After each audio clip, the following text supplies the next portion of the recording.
Hello friends, welcome back to meals and makeovers. இன்னைக்கு நாம காரசாரமான சால்மன் ஃபிஷ் ஃப்ரை தான் பார்க்க போகிறோம். சால்மன் ஃபிஷ் சாப்பிட்றதோட ஹெல்த் பெனிஃபிட்ஸ் என்னங்கிறத இந்த வீடியோவோட எண்டில் அட்டாச் பண்ணியிருக்கேன். கண்டிப்பாக மிஸ் பண்ணாமல் பாருங்கள். ஃபிஷ் ஃப்ரைக்கு வேணுங்கிற மசாலா என்னன்னு பார்த்துடலாம் வாங்க.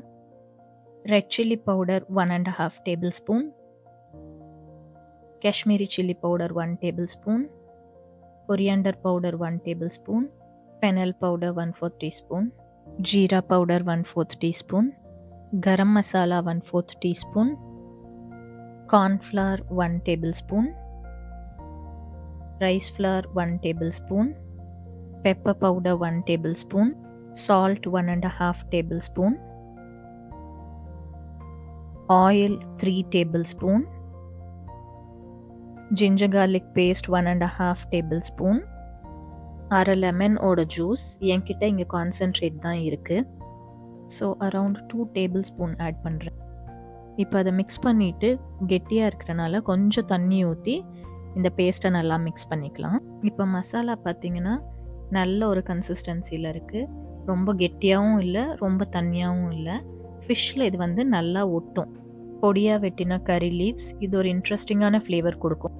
ஃபிஷ் பீஸ் எல்லாம் பெருசு பெருசாக இருக்குது. ஸோ இதை வந்து இப்போது சின்ன சின்ன பீஸாக ஸ்ட்ரிப்பாக கட் பண்ணிக்கலாம், குழந்தைங்க சாப்பிட்றதுக்கு ஈஸியாக இருக்கா மாதிரி. இப்போது பார்த்திங்கன்னா நம்ம கட் பண்ணிட்டோம் சின்ன சின்னதாக. இப்படி பண்ணுறனால ஃபிஷ்ஷு சீக்கிரம் வெந்துடும் அண்ட் குழந்தைங்களுக்கு எடுத்து சாப்பிட்றதுக்கும் ஈஸியாக இருக்கும். இப்போ ஃபிஷ்ஷை மேரினேட் பண்ணிடலாம் வாங்க.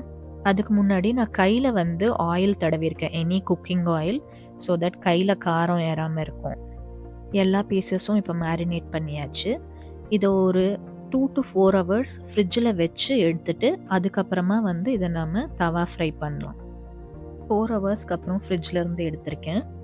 இப்போது ஃபிஷ்ஷை ஃப்ரை பண்ணிடலாம் வாங்க. நான் கிரிடில் பேனில் தான் பண்ணுறேன்.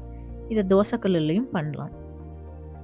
ஃபஸ்ட்டு எண்ணெய் ஊற்றிட்டு கல் காஞ்சதும் ஃபிஷ் பீசஸ் எல்லாத்தையும் வச்சு ரோஸ்ட் ஆகிறதுக்கு விடுறேன். இந்த ஃபிஷ்ஷு ஜென்ரலி சீக்கிரம் வெந்துடும். நான் மேலேயும் இன்னொரு வாட்டி கொஞ்சோண்டு எண்ணெய் ஊற்றுறேன். ஸ்ப்ரே பாட்டில் இருந்தால் ஈஸி. ஒரு 5 மினிட்ஸ்க்கு அப்புறம் ஃபிஷ் பீசஸ் எல்லாத்தையும் டர்ன் பண்ணி போடுறேன். 5 மினிட்ஸில் அடுத்த சைடும் குக் ஆகி நம்மளுக்கு ஃபிஷ் ரெடி ஆகிடும். அவ்வளோதான், நம்ம காரசாரமான ஃபிஷ் ஃப்ரை ரெடி. இந்த ரெசிபியை நீங்களும் வீட்டில் ட்ரை பண்ணி பார்த்துட்டு கமெண்ட் பண்ணுங்கள். வீடியோ பிடிச்சிருந்தா லைக் அண்ட் சப்ஸ்கிரைப் பண்ணுங்கள்.